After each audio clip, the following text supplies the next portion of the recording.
కనపడవు అంత భిన్న. ఆ గర్వం కూడా, లోపల ఉండే గర్వం కూడా అంతే, భిన్న కనపడవు. అది పంట కింద పడిందాకా తెలియదు రాయి అని. కొన్ని నల్లరాలు బయటపడిపోతాయి పాపం, అవి బిడ్డ తీసి ఎత్తేస్తాం. ఈరోజు మన గర్వం కూడా తెలిసి తెలియక అంతర్గతంగా లోపల దాగి ఉంటుంది, ఎవరికి కనిపించకుండానే లోపల గర్వపడుతూ ఉంటాం. వీటన్నిటిని వీటన్నిటి విషయమై చనిపోవాలని మన యేసుక్రీస్తు ప్రభులు వారు గోధుమ గింజతో పోల్చి ఆ సువార్త పాఠంలో మనకు బోధిస్తున్నాడు. ఈ పరిశుద్ధాత్మ దేవుడు ఈరోజు మనతో అందరితో మాట్లాడుతూ ఉన్నాడు. మీరు ఎలాగున్నారా, మీ జీవితం ఎలాగుందో ఒకసారి సరిచేసుకోండి అంటున్నాడు. అలాగే ఇంకొక మాట ఉన్నది, 25వ వచనం 12:25, యోహాను సువార్త 12:25లో, తన ప్రాణమును ప్రేమించువాడు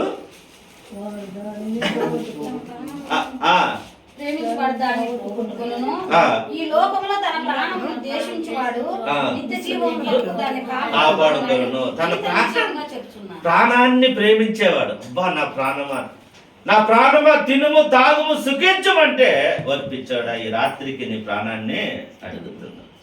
ఒకడు సర్వలోకమును సంపాదించుకొని తన ప్రాణాన్ని పోగొట్టుకుంటే వానికి ఏం ప్రయోజనం? ఈరోజు చెప్తానయ్యా, నీ ప్రాణాన్ని ప్రేమించుకుంటే నువ్వు జీవాన్ని పోగొట్టుకుంటావు. నీ ప్రాణాన్ని సహా నువ్వు ద్వేషించుకుంటే, యేసుక్రీస్తు నువ్వు శ్రమపడితే, నా ప్రాణం పోయినా పర్వాలా దేవుని పని చేయాలని నువ్వు నిర్ణయం తీసుకుంటే నువ్వు జీవాన్ని కాపాడుకుంటావు. ఈ లింక్ ఉన్నారు ఈరోజు. ఎందుకు హతసాక్షులు అవుతారు?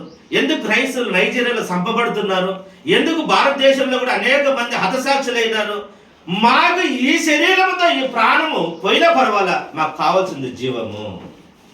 ఇది ఈరోజు అందరూ చచ్చిపోతున్నారు, త్యాగం అయిపోతున్నారు. అనేక మంది క్రైస్తవులు చంపుతున్నారన్నా కూడా వాళ్ళు వెనకడుగు వేయకుండా ఉండడానికి కారణం ఏమంటే, మాకు నిత్య జీవము కావాలి. కానీ ఈ తుచ్చమైన జీవితం ఎన్ని రోజులు బతుకుతాం? నువ్వు బాగా తిన్నా ఎట్టున్నా ఎంత జాగ్రత్తగా 70 సంవత్సరంలో 80 సంవత్సరంలో పోవాల్సిందే కదా. అది ఏదో నిన్ను దేవుని కోసం హతసాక్షిగా మారితే ఆ నిత్య జీవాన్ని చేపడతానని ఆ ధైర్యంతో ఈరోజు చనిపోతున్నా కూడా ఎవరు కూడా వెనకడుగు వేయకుండా క్రైస్తవులు ముందుకు వెళ్ళడానికి కారణం ఏమంటే ఆ జీవం కోసము, ఆ నిత్య జీవం కోసము. ఇది నాన్న దేవుని ప్రియ సంగమా, ఈరోజు నువ్వు చిన్న చిన్న విషయాలకు దేవుడు కాదని చెప్పే పరిస్థితిలో ఉన్నావా? అనేక మంది ఈరోజు పెళ్ళిళ్ళ కోసము, ఉద్యోగాల కోసము, అలాగే కొన్ని కోసం క్రైస్తవులు కాదని చెప్పుకునే పరిస్థితిలో ఉన్నా. నేను క్రిస్టియన్స్ కాదని చెప్పుకుంటున్నా, రహస్య క్రైస్తవులుగా మారిపోతున్నా భయపడి. కానీ ఒకవేళ నీ ప్రాణమే దక్కించుకోవాలా అనుకుంటే నువ్వు దాన్ని పోగొట్టుకుంటావనే మాట జ్ఞాపకం పెట్టుకోవాలి. అలాగే ఆ మాట అంటున్నాడు ఆ 32వ వచనంలో కూడా. మనం ఏం చెప్తున్నాడంటే ఆ 12:32లో, నేను భూమి మీద నుండి పైకి ఎత్తబడని ఎడల అందరిని నా ఎద్దుకు ఎత్తబడిన ఎడల నేను అందరినీ ఆకర్షించుకుంటా. అంటే నేను చనిపోవాలి, నేను చనిపోయి నేను మధ్యాకాశంలో వేడాలి, ఆ శిలువ పైన యాగం చేస్తే తప్ప మీ అందరిని నేను పైకి తీసుకోలేను. యేసుక్రీస్తు సిద్ధపడుతున్నాడు మరణానికి.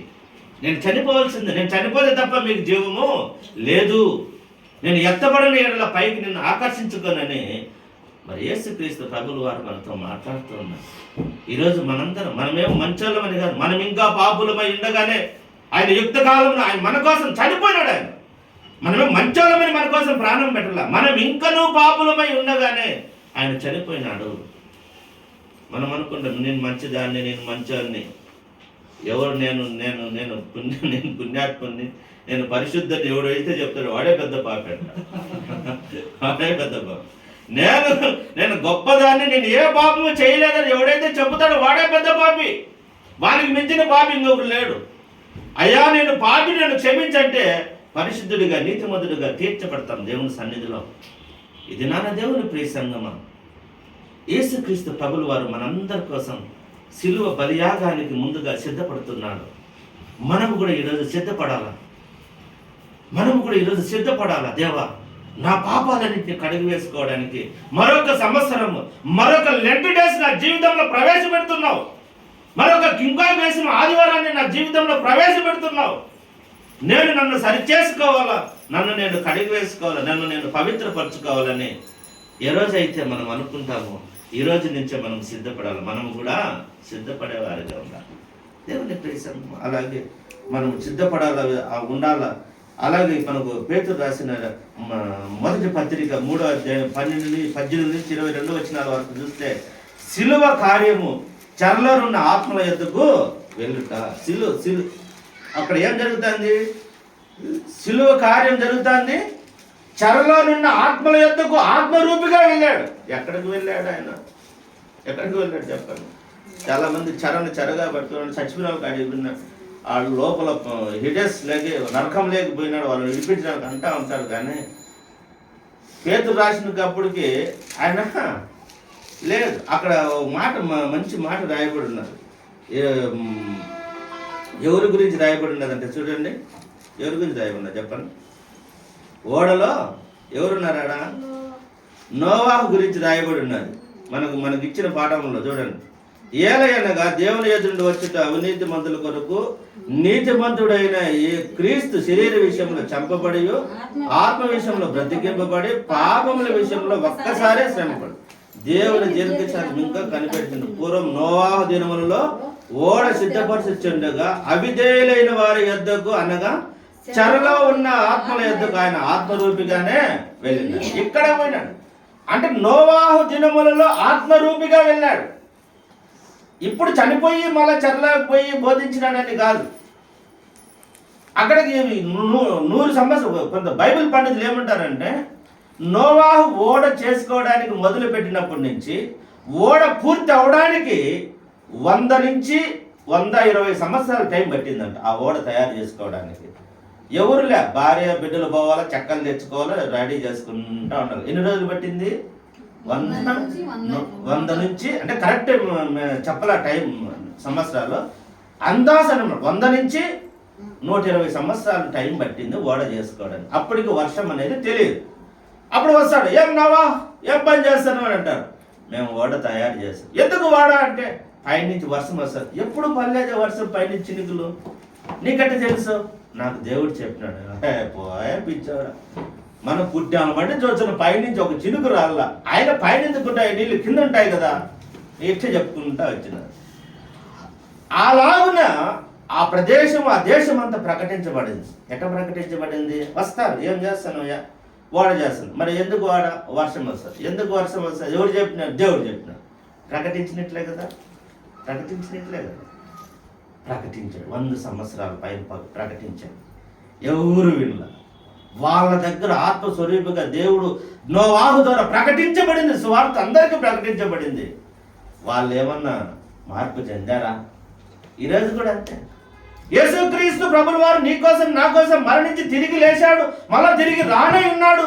పరలోక రాజ్యం అంటే నువ్వు చూసినావా అనే వాళ్ళు ఎంతమంది ఉన్నారు? నువ్వు చూసినావా? పరలోకం చూసి వచ్చినావా? మరి చూడకుండా ఎట్లా చెప్తానవయ్యా అంటారు. నాకు ఈ విశ్వాసం. ఆ రోజు నోవాహు నమ్మినాడు, ఈరోజు మేము నమ్ముతుంటాం. నరకం ఉంది, పరలోకం ఉంది. మరి నువ్వు నమ్మకపోతే ఆ రోజు వాళ్ళు ఏ విధంగా నోవాహు తలుపు తీయండి, నీళ్ళు వస్తాయి, నువ్వు చెప్పింది కరెక్టే తీ అంటే నోవాహు యాడ మన తన అని తీస్తాడని యేసు దేవుడు బయటకు వచ్చి గడిపెట్టాడు. నువ్వు లోపల గడి తీస్తావేమో అని బయట గడిపెట్టినాడు. ఇది నాన్న యేసుక్రీస్తుని నమ్మని వారి పరిస్థితి కూడా ఒకరోజు రొమ్ము కట్టుకుంటాం. అయ్యా ఆ రోజు అనేక మంది దైవ సేవకులు చెప్తే మేము వినకపోతేమే, ఎగతాళి చేస్తేమే నరకములు అడుగుతా ఉంటాం. ఇది నా దేవుని ప్రియ సంఘం. ఒకవేళ యేసుక్రీస్తుని నమ్మి కూడా పాపంలోనే జీవిస్తూ ఉంటే అప్పుడు కూడా ఎన్నిసార్లు చెప్పినా కూడా మేము వినకపోతే మేము అప్పుడు వీళ్ళు అంటారు, వాళ్ళు అట్ట అంటారు, యేసుక్రీస్తు నమ్మునల్లో ఎట్టంటారు. జాగ్రత్త పడదాం. మరొక్క అవకాశం, మరొక్క లెంట్ డేస్, మరొక శ్రమ దినాలు 40 రోజులు మన జీవితంలోకి ఎంటర్ అవుతున్నాయి. మనం ఇదే ఒక అనుకూల సమయం, ఇదే మిక్కిలి అనుకూల సమయం. ఈ సమయం పోతే మళ్ళీ తిరిగి రాదు. రేపు మంది కాదు. ఈరోజు మనం డైరెక్ట్గా ఇంటికి సక్రమంగా పోతామని నమ్మకం మనకు లేదు. సమయం నేడు అన్నప్పుడు సమయం ఉండగానే యేసుక్రీస్తుని సొంత రక్షకునిగా అంగీకరించాలి, మన పాపాలను ఒప్పుకోవాలి. అందుకోసం ఆయన అంటాడు, వాళ్ళు ఎట్టా బాప్తిసం పొందినారు. ఆ మాట కూడా ఉన్నది, ఎంత చక్కని మాట ఉన్నది చూడండి. వాళ్ళు మరణంలో వాళ్ళంటే మనల్ని దేవుని ఎందుకు తెచ్చుటకు, ఆయన ఎందుకు సిలువ మరణమైన అంటే సిలువ కార్యం చేసినంటే మనల్ని దేవుని ఎందుకు తెచ్చుటకు, అవినీతి మంతులు నీతిమంతులుగా మార్చడానికి పాపులను దేవుని కుమారులుగా కుమార్తెలుగా తీర్చుటకు ఆయన శిలువ మరణం పొందాడు. ఎందుకు శిలువ మరణం పొందినాడు? ఆ ఒక దగ్గరికి తెచ్చడానికి, సమీపంకి తెచ్చడానికి. ఇప్పుడు మనం దూరంగా ఉన్నామేమో, ఎంత దూరంలో దేవునికి ఉన్నామో.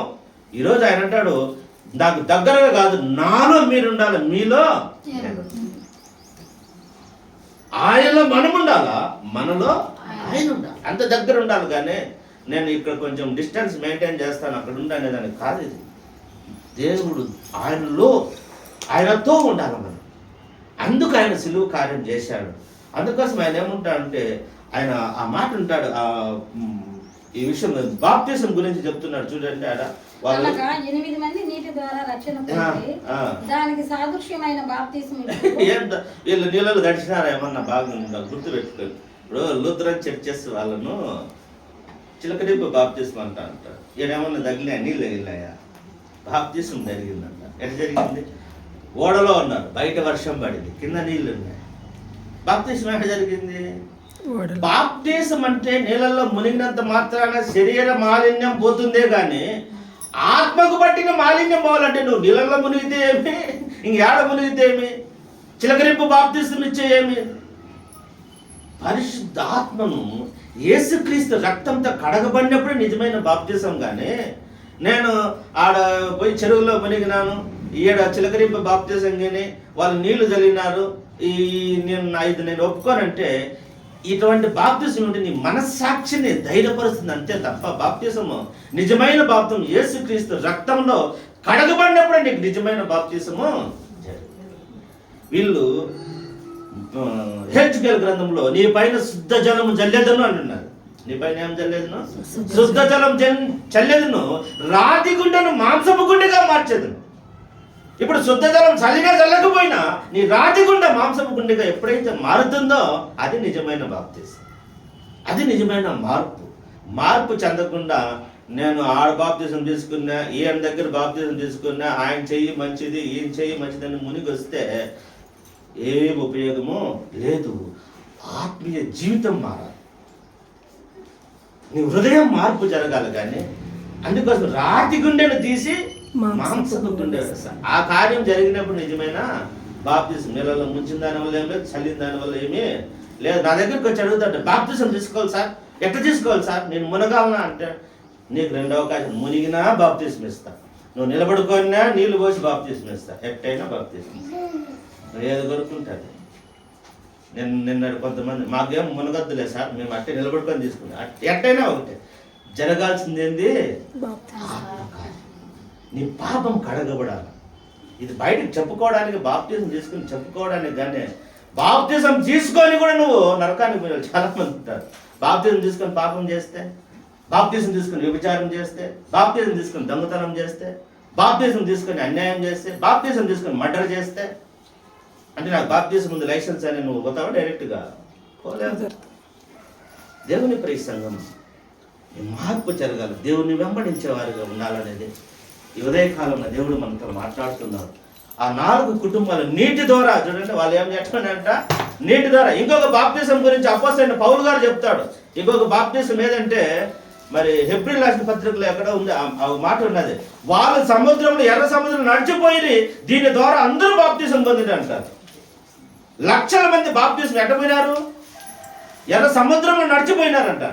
నడిచిపోయినారు. వాళ్ళకేమన్నా నీళ్ళు తగిలినాయా? వాళ్ళకేమన్నా ఆ పక్క ఈ పక్క గోడగా ఉన్నది, ఆరిన నేల మీద పోయినారు వాళ్ళు బాప్తిజం జరిగింది అక్కడ. ఇది నాన్న మనకు కూడా బాప్తిజం పక్కన పెట్టి, దేవా నా హృదయం మారిందా లేదా, నా హృదయంలో నువ్వు ఉన్నావా లేదా, ఇది ముఖ్యంగానే. బాప్తిజంతో చాలామంది ఈరోజు భర్జనలు పడే వాళ్ళు ఉన్నారు. నాకు తెలిసిన ఒక ఆమె ఉన్నారు, లూథరన్లో చిలకరింపు బాప్తిజం తీసుకున్నది. ఇంకా అక్కడి నుంచి బాక్సింగ్ ఫెలోషిప్కి పోయింది. అక్కడ వినాక ఇది మేము ఒప్పుకోము అన్నారు. మళ్ళీ వాళ్ళు నీటిలలో ఉంచినారు. ఈయన కొట్లాడేసి దీపెంతుకొస్తారని తమిళ చర్చికి పోయింది. వాళ్ళే ఉన్నారు, పెళ్ళైన వాళ్ళ దగ్గర బాప్తిజం మేము ఒప్పుకోము, నువ్వు ఎన్నైనా తీసుకోపో, మళ్ళా మాగాడు. మళ్ళా ఆడ తీసుకున్నారు. పెళ్లిగానే యేసుక్రీస్తు పెళ్లిగాడు, యోహాను పెళ్లిగాడైన ఆయన దగ్గర తీసుకోవాలి. పెళ్ళైన వాళ్ళ దగ్గర బాప్తిజం మేము ఒప్పుకోమన్నారు. వాళ్ళు ఇంకెన్ని దగ్గర తీసుకుంటారు బాప్తిజం? నువ్వు బాతు మునగడానికి తేడా బాతు కూడా 30 చెరువుల్లో మునుగుతుంది, అది బాప్తిజం తీసుకునింట. ఆత్మ కార్యం నీలో జరగకపోతే ఎన్ని బాప్తిసాలైన అనవసరము. ఒక్కటే బాప్తిసం అన్నాడు దేవుడు, ఒక్కటే బాప్తిసం, ఒక్కడే దేవుడు, ఒక్కడే పరిశుద్ధాత్మ దేవుడు. నువ్వు మాటి మాటికి బాప్తిసాలు మారకూడదు. ఇది నాన్న జ్ఞాపకం చేసుకున్నాను. అలాగే వాళ్ళు 4 కుటుంబం ఓడలో రక్షించబడినారు. అందుకోసం ఆయన పరలోకమునకు వెళ్ళి దూతల మీద 22వ వచనంలో చూడండి, పరలోకమునకు వెళ్ళి దూతల మీదను అధికారుల మీదను శక్తుల మీదను అధికారం పొందిన వాడే దేవుడు కుడిపార్శ్వమందు ఉన్నాడు. దేవుడు కుడిపార్శ్వమున దేవుడు అధికారం కలిగినాడు. యేసుక్రీస్తు దేవుడు అధికారం. నాకు సర్వలోకము పరలోకమందును భూలోకమందును సర్వాధికారము ఇవ్వబడి ఉన్నది అంటాడు యేసుక్రీస్తు ప్రభు. ఆయన యేసుక్రీస్తు ప్రభు వారు సర్వాధికారం ఇవ్వబడి ఉన్నది. నేను దేవుడిని అంటే యేసుక్రీస్తు దేవుడు కాదు, ఆయన కుమారుడిగిని, ఆయన ఒక ప్రవక్తగిని, ఇట్లాంటి మళ్ళీ ఇప్పుడు బయలుదేరింది కొత్తగా. ఆయన దేవుడు కాదు, మళ్ళీ దేవుడే చిన్న దేవుడు అంటే మళ్ళీ చిన్న దేవుడు పెద్ద దేవుడు మనకున్నాడు. ఒక్కడే దేవుడు యేసుక్రీస్తు నిజమైన దేవుడని మన కోయింట్ నుంచి ఒక పిల్లోడు అడిగా, ఆయన నన్ను ఏరే వాళ్ళు క్రాస్ క్వశ్చన్ చేస్తానన్నా యేసుక్రీస్తు దేవుడు కాదని అవన్నీ రాసి వాట్సాప్లో రాసి, పాత నిబంధనలో ఆయన పేరు ఏమున్నది, కొత్త నిబంధనలో ఆయన పేరు ఏమున్నది, మహాదేవుడు నిజమైన దేవుడు అని ఆ రెఫరెన్స్లన్నీ రాసి మళ్ళీ ఆయనకు పంపిస్తే అప్పుడు ధైర్యపడి అవునా నిజమన్నా, అవు ఇక్కడ నిజమైన దేవుడు అని.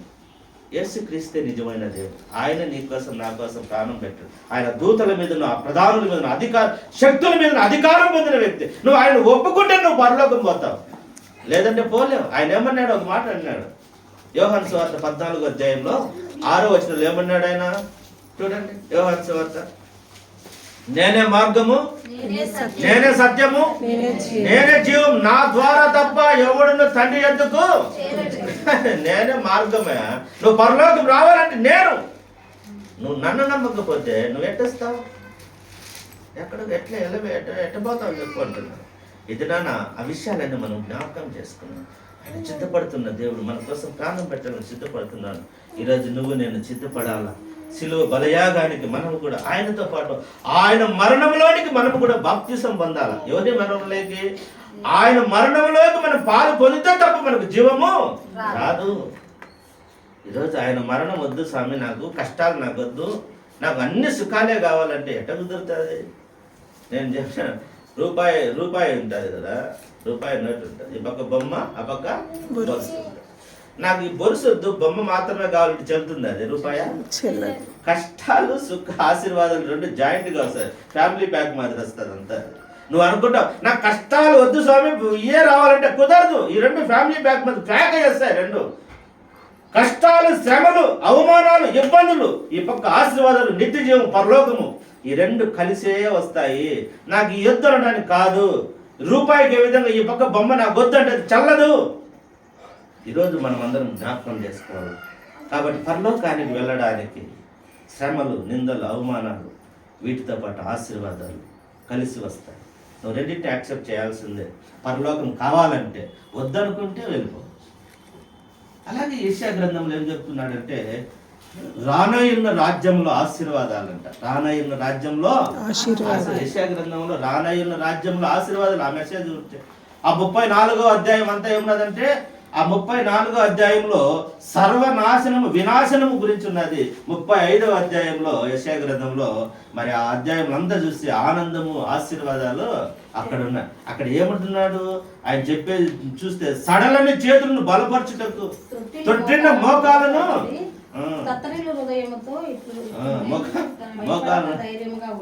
మళ్ళీ ఈ మాట మోకాలు నొప్పులు ఉన్నాయి పోతాయి అన్నాడు. సడలిన చేతులు, మోకాలు, వీటన్ని బలపరచడానికి దేవుడు నిన్ను బలపరుస్తాడు. నువ్వు బలహీనంగా ఉండి నిన్ను బలపరుస్తాడు దేవుడు. బలహీనంగానే బలపరిచే దేవుడు. ఒకరోజు ఒక ఊచ చేయగలవాడు పోయినాడు. అంటే చేతులు సన్నగా ఉన్నాయంట పాపం. సన్నగా చేతులు ఉంటే దేవునికి ప్రార్థన చేసినాడంట, దేవా ఈ సన్న చేతులను లావు చేతులు చెయ్యి, నేను బతుక్కోవాలి కదా ఈ లోకంలో, నేను నమ్ముకున్నాను కదా అంటే ఒక గుండు ఉంది, ఒక గుట్టకాడ ఒక బండ మీద పెద్ద గుండు ఉన్నది, దాన్ని తోసేయిపో, దాని కింద చాలా బంగారం నువ్వు ఎప్పటికీ బతుకునేట్టుగా అంటున్నా అని చెప్పినాడు. ఎవరు? దేవుడు కల్లో కనబడి చెప్పినాడు. ఏంది? గుండు ఉంది, గుండు కింద బంగారం ఉంది, నువ్వు దానికి తోసేస్తే అది బయటపడుతుంది, నువ్వు తీసుకొని పోనంట. ఈడింగా తెల్లారుజామున లేస్తాడు, రోజు పోయి దుబ్బి దుబ్బి బలం తక్కువ వచ్చి వచ్చేస్తాడంట. వచ్చేసి వచ్చేసి వచ్చేసి వచ్చేసి ఒక 6 నెలలు సంవత్సరం దోశాడట గుండును. గుండె ఆడబోతాడు చెప్పుకున్నా వాడు వచ్చాడా, వాడు మళ్ళీ వాడికి ఏమి ఎవరికి చెప్పదురా, మళ్ళీ బాగా వస్తారని నీకు ఆ బంగారులు అంటే వాడు ఎవరికి చెప్పడు, బంధువులకు కూడా చెప్పలా. మళ్ళీ ఏదో వచ్చి తోసి తీసుకుని ఎవడు చెప్పడు, ఒకడే తోసి తోసి తోసి తోసి సంవత్సరం అయ్యే కొద్దికి ఏం సంవత్సరం నుంచి దోశ నాకు గుండు పోలా, నాకు బంగారు దొరకలా, నన్ను ఇబ్బంది పెట్టావంటే ఇప్పుడు నీ చేతులు చూసుకోరా అన్నాడు. అప్పుడు తోసి తోసి మంచి ఎక్సర్సైజ్ బాగా బలంగా తయారైనా, ఇంక పోయి పని చేసుకోపోరా అన్నాడు. ఇంక పోయి పని చేసుకోపో, ఇంక పోయి కష్టపడిపో, నువ్వు ఊరికి రావాలనుకున్నావు. నీకేం కావాలా? నీకు బలమైన చేతులు కావాలా, అంతేగాని నీకు బంగారు కాదు కదా. నీకు ఆరోగ్యం కావాలి, నువ్వు పని చేయి ముందు. అందుకోసం ఇక్కడ ఏమంటున్నాడు? బలపరుస్తాను నీ చేతులను అంటున్నాడు, నీ మోకాలను బలపరుస్తాను అంటున్నాడు. ఆ మాట ఎంత చక్కని మాట చూడండి. సడలిన చేతులు బలపరచుడి, త్రొట్టిల్లు మోకాలను దురపరచుడి, తత్తరిల్లు హృదయముతో ఇట్లుండుడి, భయపడక ధైర్యముగా ఉండుడి. భయపడక ధైర్యంగా ఉండండి. మీ ప్రతిదండన చేయుటకై మీ దేవుడు వచ్చుచున్నాడు. ప్రతిదండనను దేవుడు చేయదగిన ప్రతీకారమును ఆయన చేయును. నువ్వేం భయపడదు, ప్రతీకారం ఏదన్నా ఉంటే ఆయన నేను చేస్తాను. గుడ్డివారికి చూడండి కన్నులకి తెరవబడు, మిమ్మల్ని రక్షించును. గుడ్డివారి కన్నులు తెరవబడును, చెవిటి వారి చెవులు వినబడును, కుంటివాడు దుప్పివలి గంతులు వేయును, మోగవారి నాలుగు పాడును, అరణ్యంలో నీళ్లు ఉక్కును, అడవిలో కాలువలు పారును, ఎండమావులు మడుగులుగా నీటి బుగ్గలు పుట్టును. ఈరోజు నీవు ఈ ఆరిపోయిన హృదయంతో, బండబారిన హృదయంతో, నిరుత్సాహంతో నువ్వు ఉంటే జీవనలం అనేది, జీవజలం అనేది, దేవుని వాక్యం అనేది నీ హృదయంలో ప్రవహిస్తుంది. సస్యశ్యామలం అవుతావు, నీ కాళ్ళు గడ్డపడతాయి, నీ చేతులు బలపడతాయి, నువ్వు అదిరిన నిబ్బరం వస్తుంది, వడలేని చేతులు. కుంటివాడు గంతులు వేస్తాయి, ఎగురుతాడంట కుంటివాడు కూడా గంతులు వేస్తాడు అంటున్నాడు. మరి ఇవన్నీ ఏంటి? ఇవన్నీ ఆనందాన్ని సూచన. ఎందుకు గంతులు వేస్తాం చెప్పండి? సంతోషంగా ఉంటే ఎగురుతాం. మంది వచ్చే కూడా ఎగురుతారనుకో కొంతమంది, సంతోషంగా ఉంటే ఎగురుతారు, గంతులు వేస్తారు, ఆనందం వేస్తారు. ఎండమావులు మడుగులు అవుతాయి, ఎండమావులు అసలు నీటి చుక్కే లేని దగ్గర మడుగులు వస్తాయంట. వీడి జీవితంలో పనికిరాడంటే వాడే మా అందరికి ప్రయోజకరంగా మారిపోతాడు. ఇవన్నీ దేవుని ఆశీర్వాదాలు వస్తున్నాయి. కాబట్టి ఈ ఉదయకాలంలో జ్ఞాపకం చేసుకున్నాం, మన జీవితంలో దేవుడు చిత్తపడినప్పుడు విజయం ఇస్తాడు. రానయ్యున్న రాజ్యంలో ఆశీర్వాదాలు ఇవన్నీ. ముందుగా నువ్వు ఈ ముందు చెప్పిన వాటి అన్నింటినీ నువ్వు తట్టుకుంటే, 2 పాఠాలు చెప్పావు. ఏది?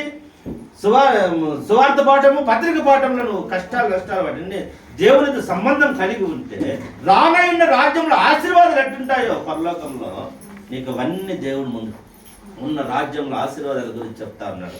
నీవు ఇవన్నింటినీ కావాలంటే, ఇలాగ కుంటేవాడు గంతులేసి అంత సంతోషం, అంత ఆనందం పరలోక రాజ్యానికి నువ్వు వెళ్ళాలంటే ఈరోజు నువ్వు రానయ్యున్న ఆ లెంట్ డేస్లో కూడా నువ్వు సిద్ధపడాలి మానసికంగా. నా తప్పులు ఏమైనా ఉంటే దేవుడు నాకు చూపించు. తప్పులు చూపిస్తారు దేవుడు, మనకే చూపిస్తారు. మనం ఏం తప్పు చేసేది మనకు చూపిస్తారు, ప్రార్థన చేస్తారు. నేను తప్పులు ఒప్పుకోనంటే కుదరదు. నీకు తప్పును జ్ఞాపకం చేస్తాడు దేవుడు. అంటే నువ్వు బయట చెప్పాల్సిన పని, బయట చెప్తే ఏం కూడా ఇట్లా తప్పులు చేసిందని ఇంకా 100 చెప్తారు కలిపి, అవన్నీ అవసరం. దేవునికి చెప్పుకో. నా తప్పులు నేను దేవునికి చెప్పుకోవాలి. దేవుని నీ తప్పు చేశాను, ఈరోజు నేను పశ్చాత్తాపడుతున్నా, నన్ను కనికరించు. వాటిని విడిచిపెట్టేవాడు కనికరించబడతారని దేవుని వాక్యం. మరి సాంప్రదాయం 28:13 ఆ మాట ఉన్నారు. వాటిని విడిచిపెట్టి ఒప్పుకున్నాం. రానున్న ఈ లెంట్ డేస్లో మనము సరిచేసుకున్నాం. మనం కూడా సిద్ధపడతాం. ఇప్పటి నుంచి మనం కూడా ఏం చేయాలా? సిద్ధపడాలి. లెంట్ డేస్ వస్తుందంటే సిద్ధపడతాం. మరి ఆ సమయంలో దేవుణ్ణి ఆరాధిస్తాం. మనం అందులో ఆ పశ్చాత్తాపంతో కూడిన ప్రేమ కలిగి మనం కూడా మనము సరిచేసుకుందాం. అటువంటి కృప, అటువంటి వాక్యం దేవుడు మనందరికీ దయచేయను గాక.